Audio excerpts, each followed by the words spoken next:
Yeah, so just for communion, we're doing things a little bit differently.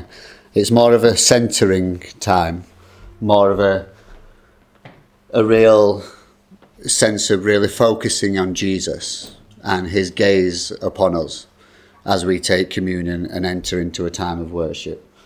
It's something I've been leaning into, it's something I've been learning about over the past 6 months, just trying to develop an understanding of what it actually means to be in a relationship with him, rather than actually just being this distant, far away God. He's actually here, present with us. Now, I am a bit twitchy, so you'll have to forgive me for that. I've recently started a course of medication, so if you see me, then I'm not playing the banjo. I am just a little bit twitchy, okay? So please do forgive me. My legs are a bit restless. If I stand up at any point, it's just because of the medication. It's a physical side effect, so I do apologise if it puts anybody off. So we're going to read the entire of Psalm 80 before I go into what I say. I'm reading from the ESV. Is that a problem, or is that okay? Yeah? So if you've got the NIV, obviously the wording may be a bit different, but it's still, obviously, it just all means the same, really. Okay, so let's start. So Psalm 80. Give ear, O shepherd of Israel, you who led Joseph like a flock. You who are enthroned upon the cherubim, shine forth. Before Ephraim and Benjamin and Manasseh, stir up your might and come to save us. Restore us, O God, let your face shine, that we may be saved. O Lord God of hosts, how long will you be angry with your people's prayers? You have fed them with the bread of tears and given them tears to drink in full measure. You make us an object of contention for our neighbours, and our enemies laugh among themselves. Restore us, O God of hosts. Let your face shine, that we may be saved. You brought a vine out of Egypt. You drove out the nations and planted it. You cleared the ground for it. It took deep root and filled the land. The mountains were covered with its shade, the mighty cedars with its branches. It sent out its branches to the sea and its shoots to the river. Why then have you broken down its walls, so that all who pass along the way pluck its fruit? The boar from the forest ravages it, and all that move in the field feed on it. Turn again, O God of hosts, look down from heaven and see, have regard for this vine, the stock that your right hand planted, and for the son whom you made strong for yourself. They have burned it with fire, they have cut it down. May they perish at the rebuke of your face. But let your hand be on the man of your right hand, the son of man who you have made strong for yourself. Then we shall not turn back from you. Give us life, and we will call upon your name. Restore us, O Lord God of hosts. Let your face shine, that we may be saved. This morning I want to tell you about his gaze, and how it's all about Jesus's gaze. Before we go into communion and enter into a time of worship, I really want us to focus on the gaze of God. There are two things that happen in his gaze. One is that we are saved, and the second is that evil is diminished. Psalm 80 mentions 3 times the statement, let your face shine that we may be saved.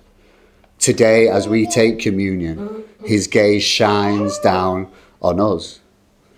I recently read a book called Enjoying Jesus. It was all about enjoying Jesus in the present, in the everyday, and one of which was communion. And we don't often appreciate that when we take communion, Jesus has taken it, is taking it, and will be taking it again. And I want to focus on the reality that Jesus today, right here this morning, is taking the bread and wine with us. Consider his presence when we drink, when we eat. His face shines upon us. This draws us to a place of salvation. A salvation of consciousness, a salvation of heart. I wonder this morning, how are we thinking? What is our prevalent thought this morning? Is that thought of Jesus? Is that thought of Jesus? When we consider Jesus being with us, we have no room to take this cup in an unworthy manner. We are drawn to forgive. We are drawn to be whole. We are drawn to make amends. We are drawn to love.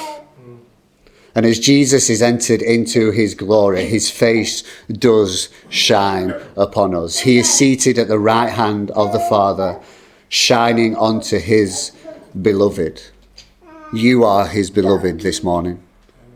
And his gaze is where we are saved. Secondly, it's in his gaze where evil is diminished. In Proverbs 20 verse 8 it says, "A king who sits on the throne of judgment winnows away all evil with his eyes." Should there be any sort of bitterness, envy, jealousy, hatred, lying, or any other evil behaviours, anything that is not of God is winnowed away by his gaze. The term winnow means to blow chaff from wheat. It's forceful, but it's controlled. It leaves what is good, but blows away what is bad. And today, as we sit under his gaze, all evil is blown away. I wonder what comes to mind today. What is it that we need to place under his gaze? For me, my consciousness needs the winnowing on a daily basis. And I'm so thankful that each day my Saviour looks upon me. And he looks upon us.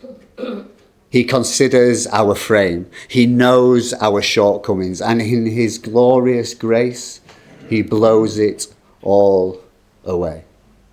Today, this morning, as Jesus' presence permeates this space, sit under his gaze, dwell in his presence. It is then we will be saved. It is then all evil will be diminished. It's then when we will be home. And when we will be able to do as Psalm 63 says, look upon him in his sanctuary, beholding his power and his glory. We match his gaze this morning, his beautiful, all-consuming gaze with our finite, inconsistent, distracted gaze. And we behold his wonder and glory, the wonder of the cross, where all our sin was laid. The glory that he now stands in at the right hand of the Father. And as we draw into worship now, let us behold him beholding us. Let's pray.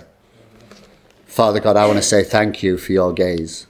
Thank you for choosing to look upon your children, your sons and your daughters, with love through the blood of Jesus Christ.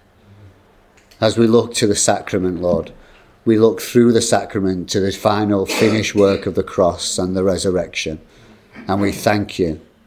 We thank you from the depths of our hearts that you chose to save such souls as us.